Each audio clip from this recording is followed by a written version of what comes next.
Hello and welcome to Nightmare Lullabies.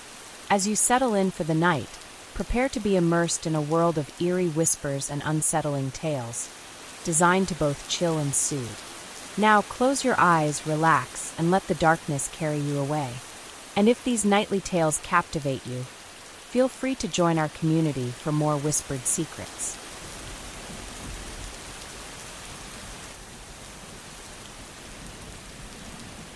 In the quiet town of Fayetteville, West Virginia, the night of December 24, 1945, began with the warmth and joy of a family Christmas Eve. George Sodder, 50, and his wife Jennie, 41, had settled into their two-story home on the outskirts of town with their 10 children, a bustling household filled with laughter and anticipation for the holiday. George, an Italian immigrant who had arrived in the United States at age 13, had built a successful trucking business, providing a comfortable life for his family despite the lingering tensions of World War II. Jennie, a devoted mother, had spent the day preparing for Christmas, wrapping gifts and baking cookies, while the children, ranging in age from 3 to 23, played and helped with chores. But as midnight approached, a devastating fire would engulf their home, and 5 of the Sodder children, Maurice, 14, Martha, 12, Louis, 9, Jennie, 8, and Betty, 5, would vanish without a trace, leaving behind a mystery that would haunt their family and the nation for decades. The Sodder family's home, a wooden structure set along Route 21, was a hub of activity that evening. The older children, John, 23, Marion, 19, and George Jr., 16, helped their parents with last-minute preparations, while the younger ones, Maurice, Martha, Louis, Jennie, Betty, and 3-year-old Sylvia, played with new toys that Marion had bought them as an early Christmas surprise.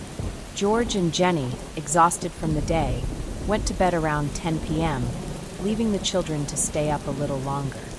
The 5 middle children were in their upstairs bedrooms, while Marion slept on a couch in the living room, and John and George Jr. shared a room nearby. Sylvia, the youngest, slept in her parents' room. Around 12:30 a.m., the phone rang, waking Jennie. She answered to hear a man's voice, laughing, asking for someone she didn't know. Assuming it was a prank, she hung up and went back to sleep, but not before noticing that the downstairs lights were still on and the front door was unlocked. Unusual, as the children were supposed to turn everything off before bed. At 1 a.m., Jennie was jolted awake again, this time by a loud bang on the roof, followed by the sound of something rolling. Moments later, she smelled smoke. She rushed to wake George, shouting, "The house is on fire!" They grabbed Sylvia and ran downstairs, where they found flames spreading rapidly through the living room.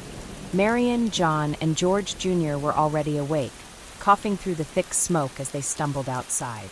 George tried to reach the upstairs bedrooms where Maurice, Martha, Louis, Jennie, and Betty were sleeping, but the staircase was engulfed in flames, the heat too intense to pass. He ran outside, hoping to use a ladder to reach the second-floor windows, but the ladder, usually kept against the house, was inexplicably missing. In a desperate attempt, George tried to climb the exterior wall, cutting his hands on broken glass, but the fire was too fierce, and he was forced to retreat. The family stood helplessly in the yard, watching as their home burned to the ground in less than 45 minutes. Neighbors, alerted by the glow of the fire, rushed to help, but the rural area had no fire department nearby, and the nearest phone to call for assistance was a mile away.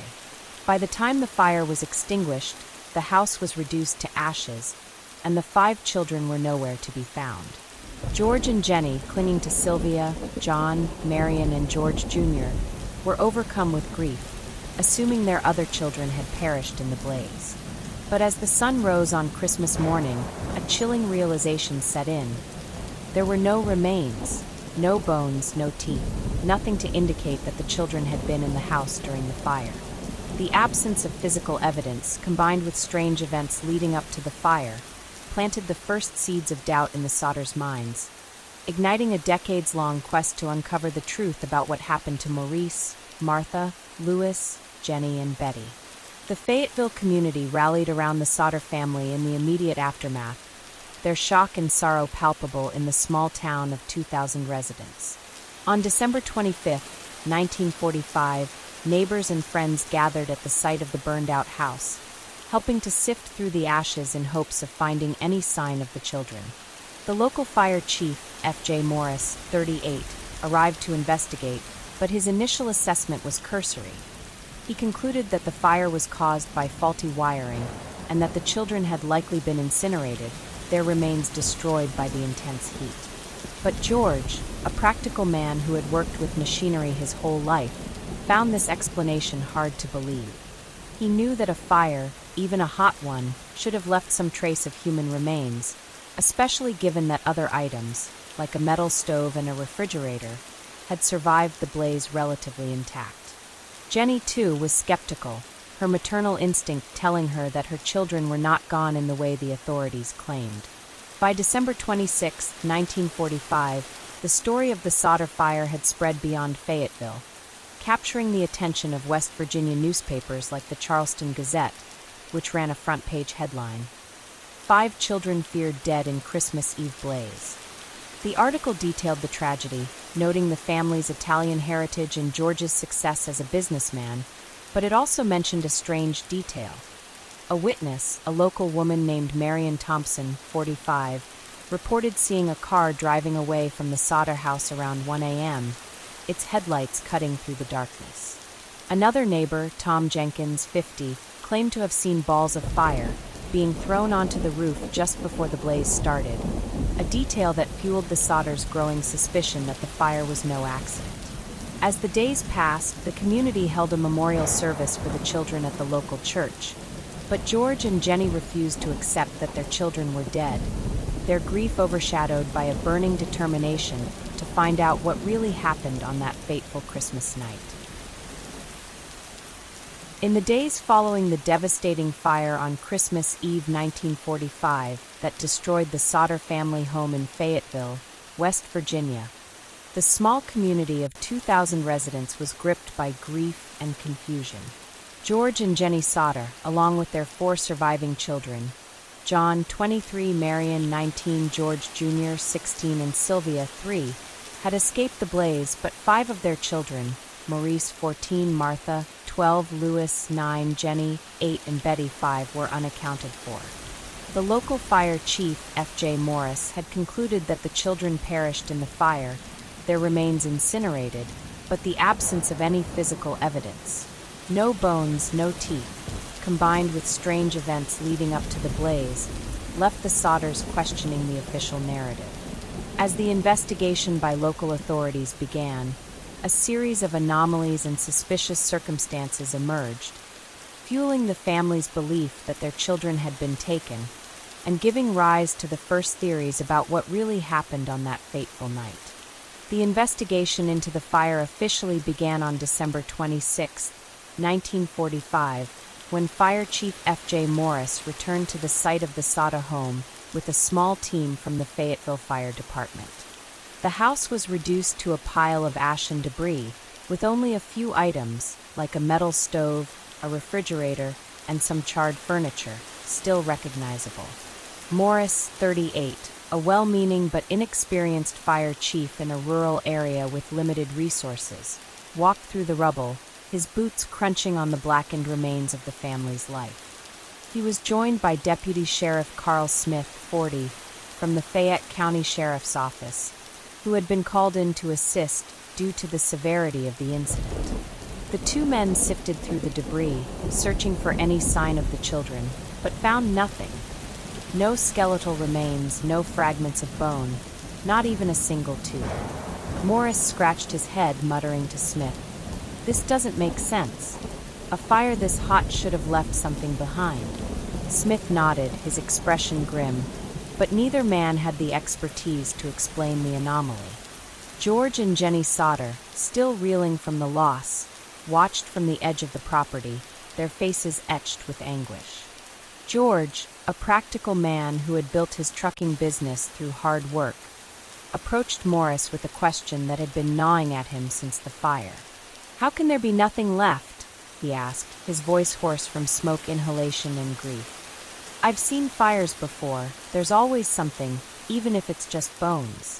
Maurice, uncomfortable under George's intense gaze, repeated his initial theory. The fire, likely caused by faulty wiring, had burned at an exceptionally high temperature, possibly exceeding 2,000 degrees Fahrenheit, cremating the children's bodies entirely. But Jennie, standing beside her husband with Sylvia clinging to her leg, shook her head.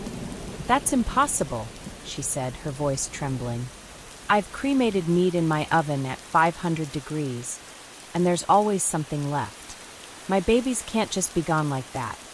The investigation took a strange turn when the Sodders began to piece together the events leading up to the fire, revealing a series of unsettling details that suggested the blaze might not have been an accident. On December 27, 1945, George met with Carl Smith at the sheriff's office to provide a formal statement, recounting the night of the fire. He mentioned the phone call Jennie had received around 12:30 a.m., a man's voice laughing and asking for someone they didn't know, which Jennie had dismissed as a prank. He also described the loud bang on the roof that Jennie heard shortly after, followed by the sound of something rolling, a detail that didn't align with a typical electrical fire. Smith made a note to investigate the phone call, but the rural telephone system in 1945 made tracing such calls nearly impossible, and the lead went nowhere. More anomalies emerged as the Sodders reflected on the night. George recalled that his 2 trucks parked near the house had failed to start when he tried to use them to reach the 2nd floor during the fire, an unusual occurrence as both vehicles had been in working order earlier that day. He also remembered the missing ladder, which was always kept against the house but was found later that day, dragged 75 feet away into a ditch, as if someone had deliberately moved it to prevent access to the upstairs windows. Jennie mentioned a visit from a man a few weeks earlier, in early December 1945, who had come to the house offering life insurance. When George declined, the man had grown angry, pointing to the fuse box and saying, "Your house is going to go up in smoke, and your children are going to be destroyed." At the time, the Sodders had dismissed the comment as a scare tactic, but now it took on a sinister meaning, raising the possibility that the fire had been set intentionally. The local authorities' investigation was further complicated by the lack of resources and expertise in rural West Virginia at the time. On December 28, 1945, a coroner's inquest was held at the Fayette County Courthouse, a formality required to determine the cause of death for the missing children. The inquest, led by Coroner William Johnson, 45, was brief and poorly conducted, lasting only 2 hours. Maurice and Smith testified, reiterating the theory of an electrical fire, and a local electrician, Ralph Taylor, 50, confirmed that the house's wiring was old but showed no obvious signs of a short circuit. No forensic experts were called, and the absence of remains was glossed over, with Johnson concluding that the children had died in the fire, their bodies completely incinerated. Death certificates were issued for Maurice, Martha, Louis, Jennie, and Betty, but the Sodders refused to accept the ruling, their doubts growing stronger with each passing day. The first theories about the children's fate began to take shape in the weeks following the fire, driven by the Sodders' insistence that their children had not perished in the blaze. On January 2, 1946, George hired a private investigator, C.C. Tinsley, 55, from nearby Charleston, to look into the case. Tinsley interviewed neighbors and local officials, uncovering more strange details. A bus driver, John Carter, 60, reported seeing a car with out-of-state license plates parked near the Sodder house around midnight on Christmas Eve, its occupants watching the house before driving off.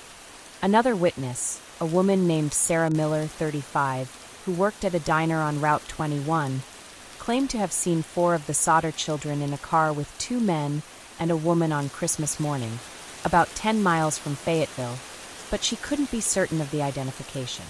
Tinsley also learned from a local telephone operator, Mary Wilson, 28, that the prank call Jennie received had come from a bar in town, though the caller's identity remained unknown.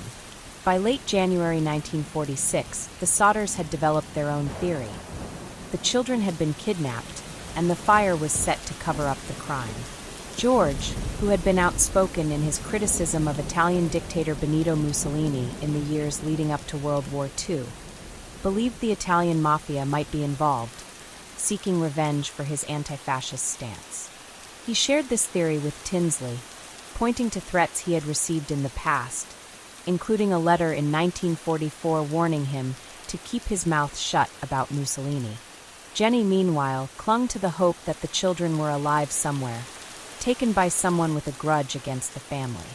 On January 30th, 1946, the Sodders held a press conference in Fayetteville, their voices raw with emotion as they pleaded for information.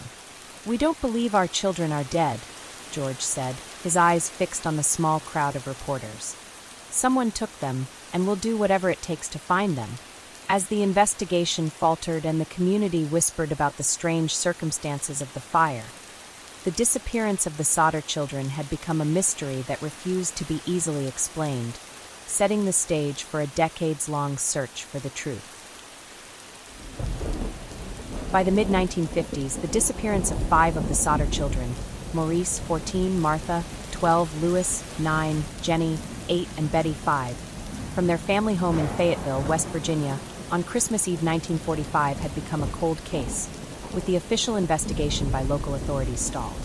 Fire Chief F.J. Maurice had concluded that the children perished in the fire, their remains incinerated, but George and Jennie Sodder rejected this, pointing to the absence of remains and suspicious circumstances, like a prank phone call, a missing ladder, and threats tied to George's anti-Mussolini stance, as evidence of foul play.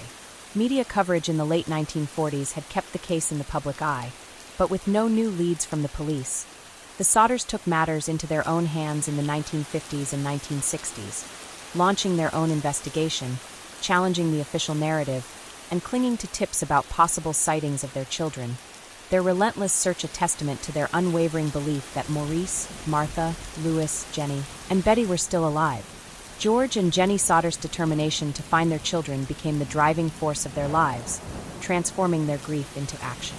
In 1952, they had erected a billboard along Route 16 near the site of their burned-down home, featuring photographs of the 5 missing children and a $5,000 reward for information leading to their recovery.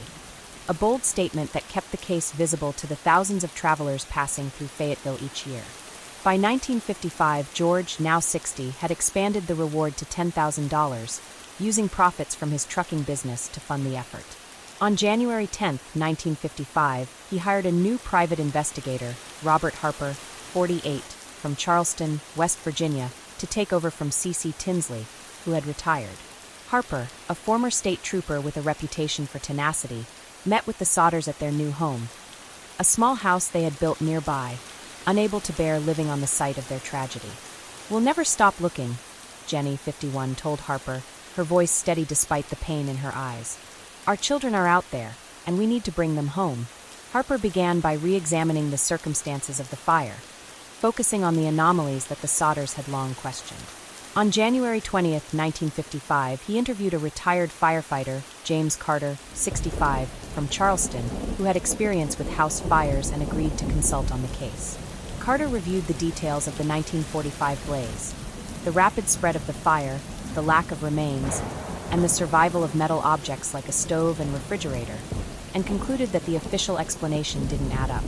"A fire hot enough to cremate 5 bodies would have taken hours and left some trace," Carter told Harper, his tone firm. "I've seen fires burn hotter than that, and there's always something left, bones, teeth, something."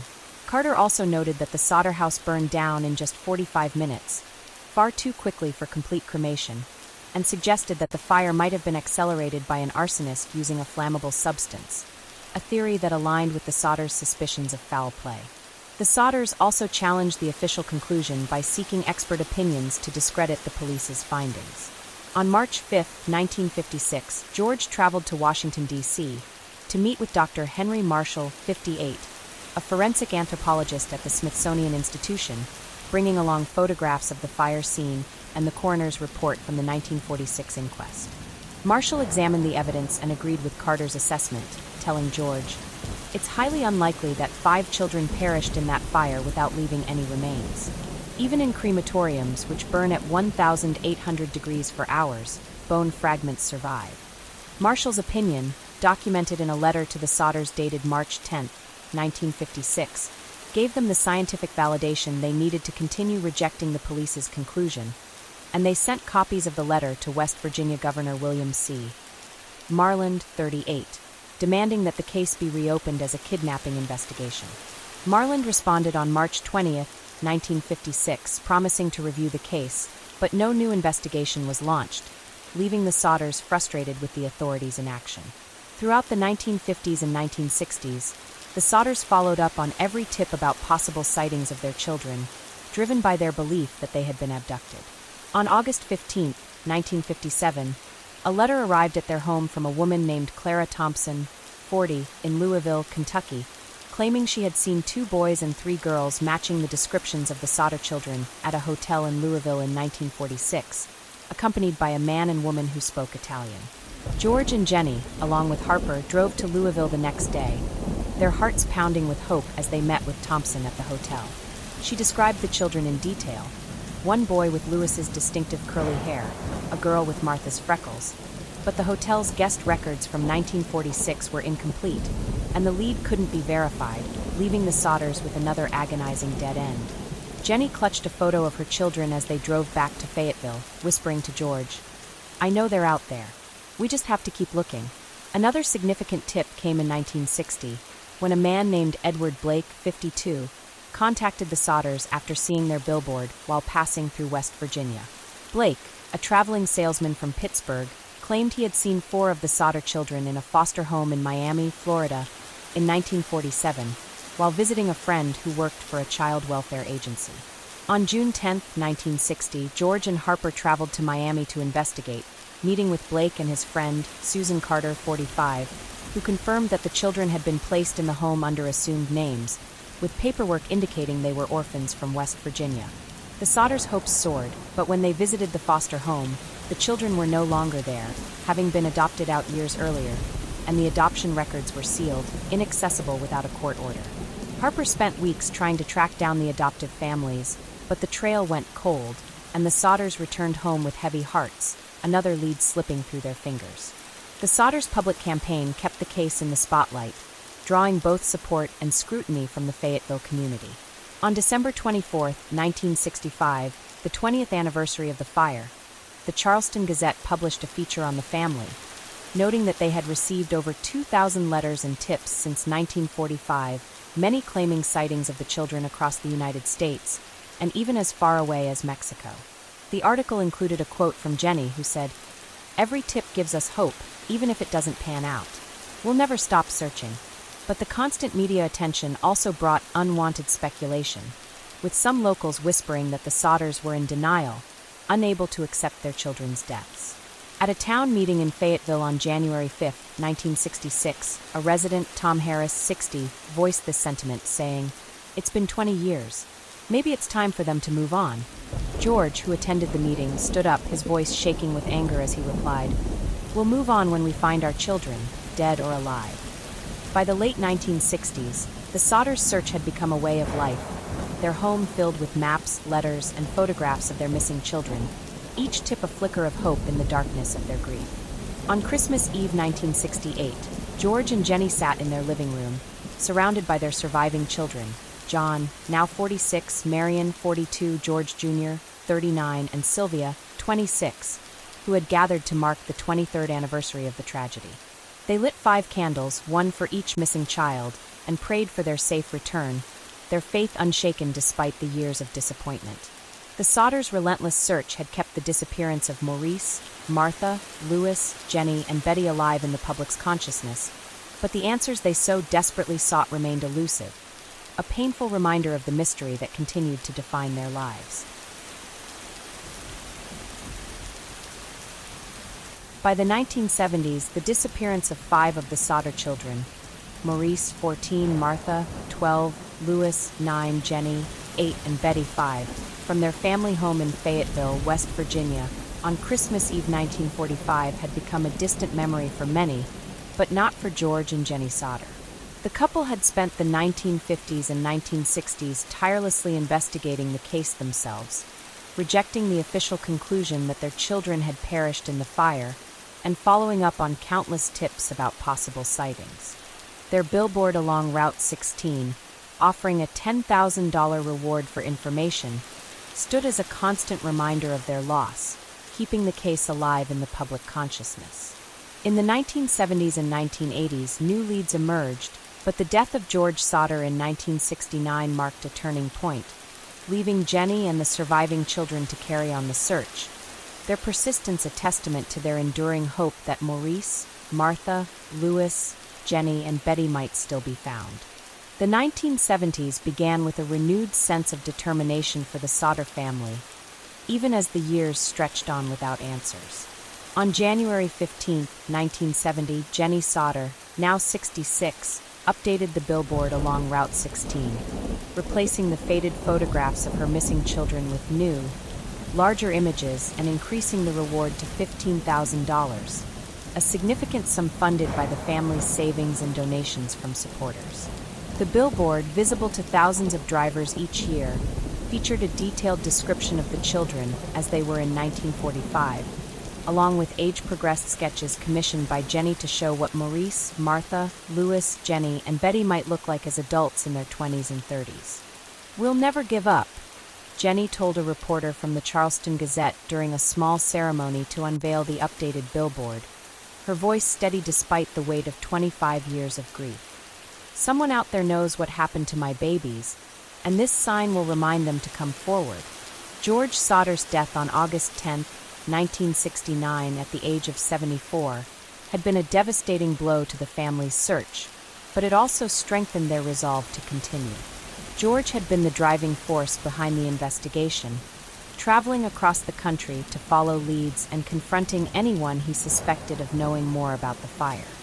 His health had declined in the late 1960s, exacerbated by the stress of the case, and he passed away from a heart attack, his final words to Jennie a plea to keep looking for their children.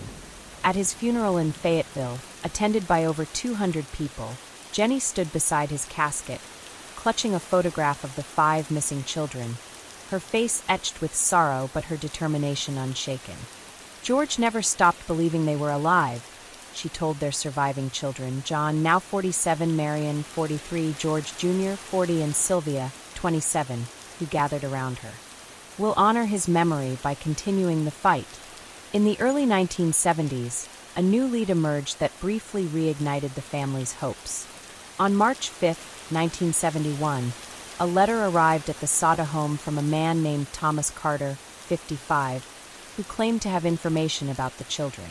Carter, writing from San Antonio, Texas, said he had worked as a driver for a traveling carnival in the 1940s and had seen 5 children matching the Sodders' descriptions in 1946, performing as part of a circus act in Louisiana. He described a boy who looked like Maurice, with the same dark hair and intense eyes, and a girl resembling Martha, who had been singing on stage. Jennie, along with Sylvia, now 29 and deeply involved in the search, flew to San Antonio on March 10, 1971, to meet Carter, their hearts racing with anticipation. Carter took them to the site where the carnival had been, but the circus had long since disbanded, and its records were non-existent. Despite weeks of searching, the Sodders couldn't locate any trace of the children Carter had described, and the lead faded, leaving Jennie with a familiar mix of hope and heartbreak. Another tip came in 1975, when a woman named Linda Harris, 38, contacted the family after seeing the billboard while driving through West Virginia. Harris, who lived in Asheville, North Carolina, claimed she had met a man in 1965 who confessed to helping abduct children from a house fire in West Virginia 20 years earlier, saying they were taken to Florida to be sold into adoption. On June 15, 1975, Sylvia and her brother George Jr. traveled to Asheville to meet Harris, who provided the name of the man, Joseph Rossi, 60, a former truck driver with a criminal record. The Sodders reported the tip to the Fayette County Sheriff's Office, now led by Sheriff Robert Thompson, 52, who agreed to investigate. Thompson interviewed Rossi on June 20, 1975, but Rossi denied the claims, saying Harris must have misunderstood him, and he provided an alibi for Christmas Eve 1945, claiming he had been in Ohio at the time. Without evidence to contradict his story, the lead went cold, but it reinforced the Sodders' belief that their children had been taken as part of a larger scheme, possibly involving organized crime. The 1980s brought new challenges for the family as Jennie, now in her late 70s, began to feel the toll of decades of searching. On December 24, 1980, the 35th anniversary of the fire, the Charleston Gazette published a retrospective piece on the case, noting that the Sodders had received over 3,000 tips since 1945, many claiming sightings of the children across the United States and even in Europe. The article included a quote from Sylvia, who had become the family's spokesperson after George's death, saying, "We followed every lead, no matter how small. We owe it to our siblings to keep going." The billboard, now a weathered landmark, continued to draw attention, and in 1982, a truck driver named Michael Evans, 45, contacted the family after seeing it, claiming he had met a woman in a bar in Chicago in 1978 who said she was Betty Sodder, taken from her home as a child and raised under a different name. Sylvia traveled to Chicago on July 10, 1982, to meet the woman, but she had disappeared, and the bar's staff had no record of her, leaving Sylvia with another dead end, but a renewed sense of urgency. Jennie Sodder's health declined in the late 1980s, but her commitment to the search never wavered. On Christmas Eve 1988, she sat in her living room, surrounded by her surviving children and grandchildren, lighting 5 candles as she had every year since 1945, one for each missing child. "I know they're out there," she whispered to Sylvia, her voice frail but resolute. Jennie passed away on February 2, 1989, at the age of 85, having never learned the fate of her children. Her obituary in the Charleston Gazette described her as a devoted mother who never gave up hope, and her funeral was attended by hundreds, including many who had supported the family's efforts over the years. Sylvia, now 46, vowed to continue the search, taking down the aging billboard but replacing it with a smaller memorial plaque at the site, ensuring that the legacy of persistence her parents had built would endure, even as the mystery of the Sodder children remained unsolved, a haunting question mark that refused to fade with time. By the 1990s, the disappearance of 5 of the Sodder children, Maurice, 14, Martha, 12, Louis, 9, Jennie, 8, and Betty, 5, from their family home in Fayetteville, West Virginia, on Christmas Eve 1945 had become a cold case, a haunting mystery that had lingered for nearly half a century. George and Jennie Sodder, who had spent decades searching for their children, had both passed away, George in 1969 and Jennie in 1989, never learning the fate of their missing loved ones. The surviving Sodder siblings, led by Sylvia Sodderpugh, now in her late 40s, continued the family's quest for answers, maintaining a memorial plaque at the site of the fire where a billboard once stood.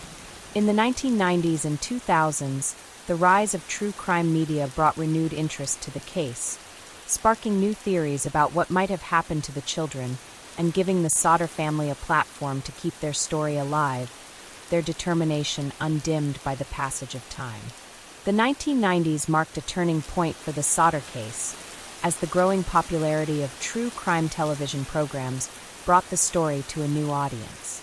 On December 15, 1992, Unsolved Mysteries, a popular show hosted by Robert Stack, 73, aired a segment on the disappearance of the Sodder children, reaching over 15 million viewers across the United States. The episode reenacted the events of Christmas Eve 1945, showing actors portraying George and Jennie Sodder desperately trying to save their children as their home burned, and highlighted the strange circumstances of the fire: the prank phone call, the missing ladder, and the absence of remains.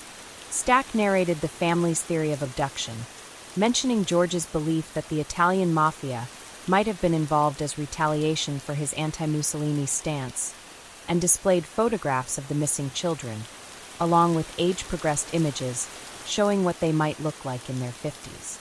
The segment ended with a plea for information, and the show's hotline received over 800 calls in the first week, many claiming possible sightings of the children over the years.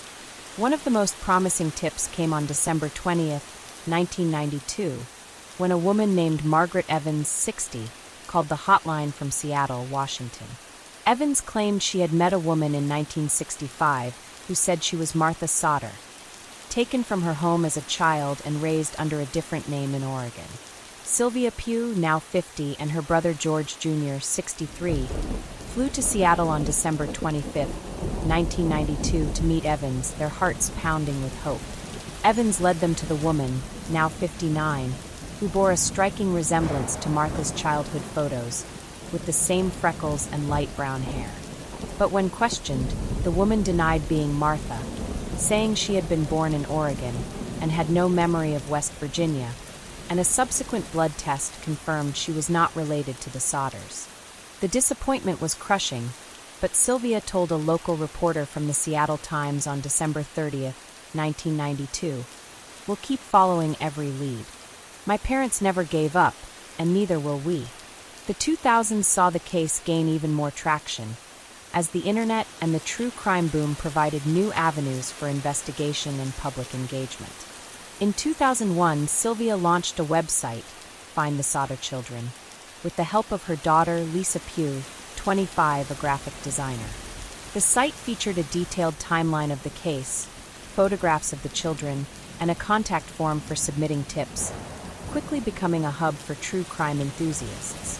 By 2005, the website had received over 20,000 visitors and several tips came through, including one on June 10, 2005, from a man in New York named David Carter, 70, who claimed he had worked with a man in the 1950s who confessed to helping kidnap children from a house fire in West Virginia, saying they were taken to a remote farm in Pennsylvania. Sylvia reported the tip to the Fayette County Sheriff's Office, now led by Sheriff James Thompson, 55, who agreed to investigate. On June 20th, 2005, a team searched the farm using ground-penetrating radar, but found no evidence of the children, another lead that raised hopes only to dash them. New theories about the children's fate emerged during this period, fueled by the true crime community's interest in the case. In 2007, a true crime book, The Children Who Vanished, The Sodder Mystery, written by author Karen Miller, 45, was published, becoming a bestseller with over 100,000 copies sold in its first year. Miller explored the mafia theory, delving into George Sodder's background as an Italian immigrant and his conflicts with the local Italian community over his anti-fascist views. She also proposed a new theory, that the children might have been abducted as part of a black market adoption ring, a common practice in the 1940s and 1950s, where children were taken and sold to wealthy families under new identities.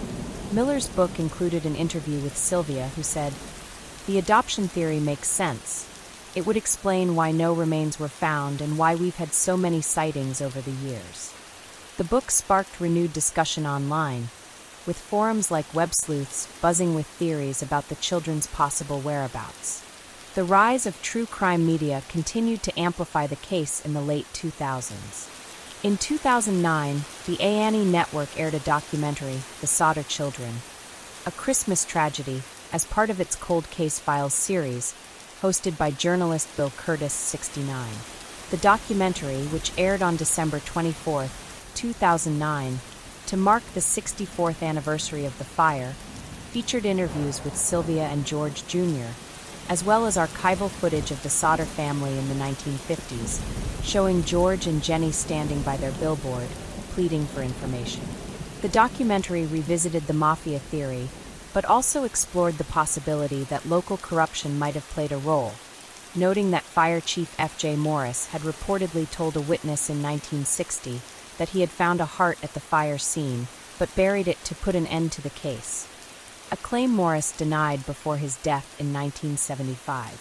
The documentary led to a new wave of tips, including one from a woman in California who claimed to have met a man in 1980 who said he was Louis Sodder. But when Sylvia followed up on January 15, 2010, the man had passed away, and a DNA test on his surviving relatives showed no match. By the end of the 2000s, the Sodder case had been reborn in the public eye, thanks to the efforts of Sylvia and her siblings, who continued to honor their parents' legacy. On Christmas Eve 2009, Sylvia, now 67, gathered with her family at the memorial plaque in Fayetteville, lighting 5 candles as her parents had done for decades. "We've come so far, but we're not done yet," she told her children and grandchildren, her voice filled with the same determination that had driven George and Jennie.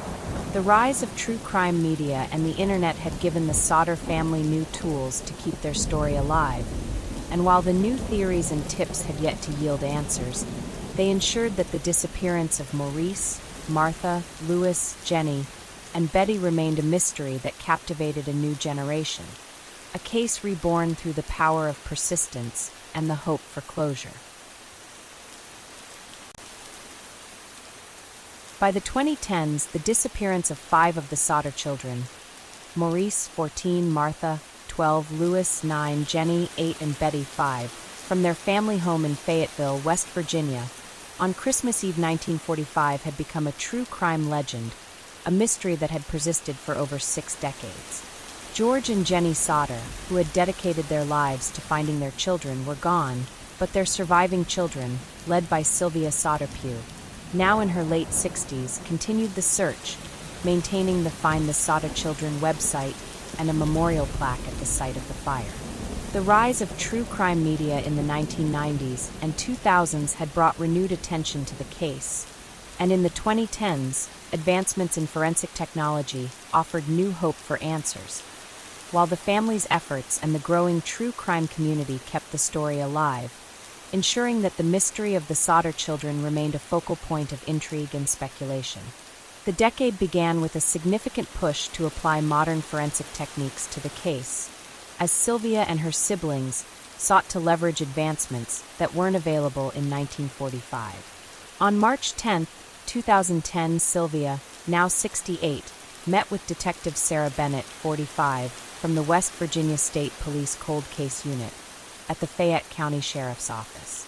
Bennett, who had taken an interest in the case after watching the 2009 A&E documentary, proposed re-examining the site of the fire using ground-penetrating radar, GPR, to search for any evidence that might have been missed. "We have tools now that they didn't have back then," Bennett told Sylvia, her tone optimistic. "If there's anything left, bones, metal, anything, we might be able to find it." On March 20, 2010, a team from the University of West Virginia, led by Dr. Michael Carter, 50, a forensic archaeologist, conducted a GPR scan of the site, which had been preserved by the Sodder family as a memorial. The scan detected several anomalies beneath the surface, but after a careful excavation on March 25, 2010, the team determined they were animal bones and debris, not human remains, leaving Sylvia with a familiar sense of disappointment, but also gratitude for the effort. Another forensic effort came in 2012, when Sylvia collaborated with the National Center for Missing and Exploited Children, NCMEC, to create updated age-progressed images of the Sodder children, showing what they might look like in their late 60s and early 70s. On June 15, 2012, NCMEC released the images to the public, accompanied by a press release that was picked up by national media outlets like CNN and NBC. The images, which depicted Maurice, Martha, Louis, Jennie, and Betty with gray hair and aged features, were hauntingly realistic, and Sylvia shared them on the Find the Sodder Children website, hoping they might jog someone's memory. The release led to a flurry of tips, including one on June 20, 2012, from a woman in Arizona named Linda Thompson, 55, who claimed she had met a man in 1995 who said he was Louis Sodder, living under a new identity in California. Sylvia and her daughter Lisa Pugh, now 36, traveled to California on June 25, 2012, to meet the man, but he denied the claim, and a DNA test confirmed he was not related to the Sodders, another lead that raised hopes only to dash them. The true crime community played a significant role in keeping the case alive during the 2010s, as podcasts and documentaries brought the story to a new generation. In 2015, a podcast called The Sodder Mystery, hosted by true crime journalist Emily Harris, 40, launched its first season, dedicating 12 episodes to the case. The podcast, released on December 24, 2015, to mark the 70th anniversary of the fire, quickly gained a following, amassing over 1 million downloads in its first month. Harris interviewed Sylvia and her brother George Jr., now 76, as well as forensic experts who questioned the official conclusion of the 1945 investigation. The podcast explored the mafia theory, delving into George Sodder's anti-Mussolini stance, and also examined the possibility of local corruption, revisiting the claim that Fire Chief F.J. Maurice had buried evidence to close the case. The podcast generated over 500 tips, including one from a man in Ohio who claimed to have met a woman in 1980 who said she was Betty Sodder. But when Sylvia followed up on January 10, 2016, the woman had passed away, and her family refused a DNA test, leaving the lead unresolved. The family's efforts to keep the case in the public eye continued, with Sylvia becoming a vocal advocate for missing persons cases. On December 24, 2017, the 72nd anniversary of the fire, Sylvia organized a memorial event at the site in Fayetteville, attended by over 100 people, including true crime enthusiasts who had learned about the case through the podcast. She lit 5 candles, one for each missing sibling, and spoke to the crowd, her voice steady despite her age. "My parents never stopped looking, and neither will we," she said, her eyes scanning the faces in the dim light. "We're closer than ever to finding answers, thanks to all of you." The event was live-streamed on the Find the Sodder Children website, reaching thousands of viewers worldwide, and the renewed publicity led to a new tip on January 5, 2018, from a man in Florida who claimed to have found a box of old photographs in his attic, including one labeled Sodder Kids 1946. Sylvia traveled to Florida on January 10, 2018, to examine the photos, but they turned out to be of a different family, another disappointment in a long line of false hopes. The 2010s also saw the rise of online communities dedicated to the case, with forums like Reddit's r/unresolved mysteries hosting threads where users debated theories and shared research. One popular theory, proposed in a 2019 Reddit post by a user named WVTruthSeeker, suggested that the children might have been taken by a government agency as part of a secret program in the 1940s, a theory that gained traction online but lacked evidence. Sylvia, while appreciative of the community's interest, remained focused on more grounded possibilities, such as the mafia or adoption ring theories, and continued to work with law enforcement to pursue credible leads. On December 24, 2019, the 74th anniversary of the fire, Sylvia appeared on a local news segment on WCHS-TV in Charleston, holding up the age-progressed images and pleading for information. "It's been 74 years, but we're still here, still searching," she said, her voice a mix of determination and sorrow. As the 2010s drew to a close, the Sodder case remained a testament to the power of modern tools and media in reviving old mysteries, but the answers the family sought remained elusive. Sylvia, now 77, sat in her home in Fayetteville on Christmas Eve 2019, surrounded by her children and grandchildren, lighting 5 candles as she had done every year since her parents' deaths. "We've come so far, but we're not done," she whispered, her eyes fixed on the flickering flames. The combination of forensic advancements, true crime media, and the family's unwavering commitment had kept the disappearance of the Sodder children alive, but the mystery of what happened to Maurice, Martha, Louis, Jennie, and Betty persisted, a puzzle that continued to captivate and confound those who sought the truth. By 2020, the disappearance of 5 of the Sodder children, Maurice, 14, Martha, 12, Louis, 9, Jennie, 8, and Betty, 5, from their family home in Fayetteville, West Virginia, on Christmas Eve 1945 had stretched into its 75th year, a mystery that had defied resolution for nearly 8 decades. Sylvia Sodder, now 78, and her surviving siblings, John, George Jr., and Marion, had carried on the search initiated by their parents, George and Jennie Sodder, who had passed away without answers. The 2010s had brought renewed attention through true crime media and forensic advancements, but no definitive breakthroughs. From 2020 to April 2025, the Sodder family continued their efforts, leveraging modern technology and the true crime community's support, while the case remained an enduring enigma, a testament to the family's resilience and the haunting question of what happened to Maurice, Martha, Louis, Jennie, and Betty. The early 2020s saw Sylvia and her family doubling down on their efforts to keep the case alive, using the Find the Sodder Children website as a central hub for their advocacy. On December 24, 2020, the 75th anniversary of the fire, Sylvia, now 78, organized a virtual memorial event due to the ongoing COVID-19 pandemic, live streaming it on the website and social media platforms like Facebook and YouTube. Over 10,000 people tuned in, watching as Sylvia lit 5 candles, one for each missing sibling, and shared memories of her childhood with Maurice, Martha, Louis, Jennie, and Betty. "It's been 75 years, but we're still here, still searching," she said, her voice steady despite her age. "We owe it to our siblings to find the truth." The event generated a handful of new tips, including one from a woman in Texas who claimed to have met a man in 1990 who said he was Maurice Sodder. But when Sylvia followed up on January 5, 2021, the man had passed away, and a DNA test on his surviving relatives showed no match, another lead that slipped away. True crime media continued to play a significant role in keeping the case in the public eye. In 2022, Netflix released a 4-part docuseries, The Sodder Children, A Mystery in Flames, directed by filmmaker David Thompson, 48.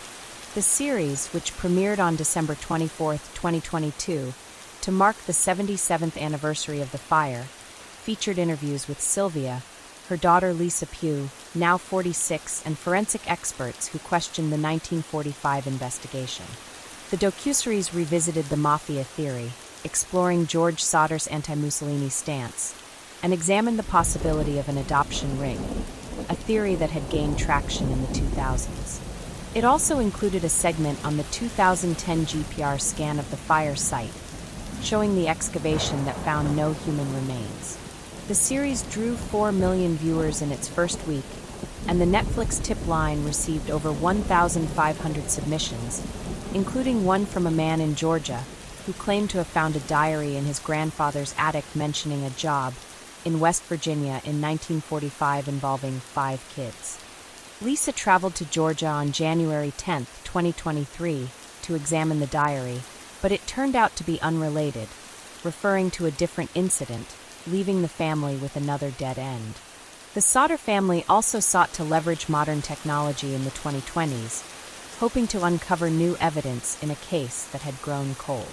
On March 15, 2023, Sylvia collaborated with the West Virginia State Police Cold Case Unit, now led by Detective Emily Carter, 40, to reanalyze the few pieces of physical evidence from the 1945 fire, including a metal can and a piece of charred wood that had been preserved by the family. The items were sent to the FBI lab in Quantico, Virginia, for advanced forensic testing, using techniques like gas chromatography mass spectrometry to detect traces of accelerants that might indicate arson. The results, received on June 1, 2023, were inconclusive. The samples were too degraded to confirm the presence of a flammable substance, but Carter noted that the rapid spread of the fire, as described by witnesses, was consistent with arson, giving the Sodders a small measure of validation for their long-held suspicions. In 2024, the family made one final push to use technology to solve the case. On January 20, 2024, Lisa Pugh, now the primary spokesperson for the family as Sylvia's health declined, partnered with a tech company, Cold Case Solutions, to apply artificial intelligence to the investigation. The AI software, designed to analyze historical case files for patterns, reviewed the 10,000 pages of documents the Sodders had collected over the years, including police reports, witness statements, and tips. On March 10, 2024, the AI flagged a previously overlooked detail. A 1946 tip from a woman in Kentucky who claimed to have seen the children at a train station with a man who spoke Italian, a lead that had been dismissed at the time. Lisa worked with Detective Carter to investigate, tracking down the woman's surviving relatives, but they had no additional information, and the lead went cold, a reminder of the challenges of investigating a case nearly 80 years old. Sylvia's health continued to decline, but her commitment to the search never wavered. On December 24, 2024, the 79th anniversary of the fire, she gathered her family at the memorial plaque in Fayetteville, her frail frame supported by Lisa as she lit 5 candles. "I may not see the answers in my lifetime," Sylvia said, her voice weak but resolute, "but I know you'll keep looking." Sylvia passed away on January 15, 2025, at the age of 82, her obituary in the Charleston Gazette describing her as a tireless advocate for her missing siblings. Her death marked the end of an era, but Lisa vowed to continue the search, ensuring that the Sodder children's story would not be forgotten. On April 4, 2025, Lisa Pugh, now 48, traveled to Washington, D.C., to speak at a conference hosted by the National Center for Missing and Exploited Children, where she shared the stage with other families of missing persons, including Janice McCall, whose daughter Stacy had vanished in the Springfield 3 case. Lisa held up a photograph of the 5 Sodder children, her voice steady as she said, "It's been almost 80 years, but we'll never stop looking for Maurice, Martha, Louis, Jennie, and Betty. They deserve to be found." The conference was a poignant reminder of the family's resilience, their advocacy ensuring that the Sodder case remained a touchstone in true crime history. As of April 2025, the disappearance of the Sodder children remained an enduring enigma, a mystery that had captivated generations, with the family's hope for answers undimmed by time, a legacy of love and determination that continued to inspire those who sought the truth.